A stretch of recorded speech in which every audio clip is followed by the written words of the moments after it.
Assalamualaikum warahmatullahi wabarakatuh.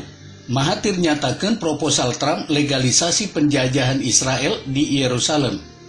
Mahathir nyarios deal of the century anu dilakukan ku Trump henteu ngalakukan konsultasi ke bangsa Palestina sarengan ngadukung kekuatan Israel. Ieu warta salengkapna.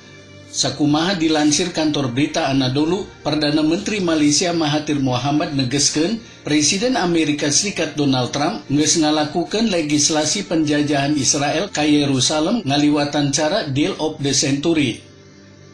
Rencana perdamaian ieu ngan ukur menerkeun penjajahan Israel sareng sapinuhna nyingkahkeun hak-hak bangsa Palestina nu katindes. Saur Mahathir waktos muka konferensi parlemen katilu pikeun Al-Quds di Petaling Jaya, Malaysia poe Sabtu.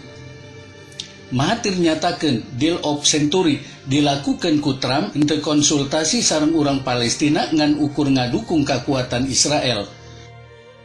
UNICEF cek Mahathir parantos seueur ngadokumentasikeun persekusi Israel ka barudak Palestina. Sabab eta Israel kedah dihukum karena tindakan kekerasan nu dilakukeunna. Malaysia sok nangtung sareng urang Palestina sareng nampik proposal Trump, saur Mahathir. Mahathir menta yen konferensi parlemen pikeun Al-Quds janten momentum pikeun ngabereskeun penindasan bangsa Palestina. Aktivitas ieu kedah janten kasempetan pikeun ngatasi intimidasi, kakerasan sareng genosida ka bangsa Palestina, saur Mahathir. Sekitar 500 anggota parlemen kaasup para ketua DPR ti sagala penjuru dunia anu ngumpul di Malaysia pikeun ngahadiran konferensi eta.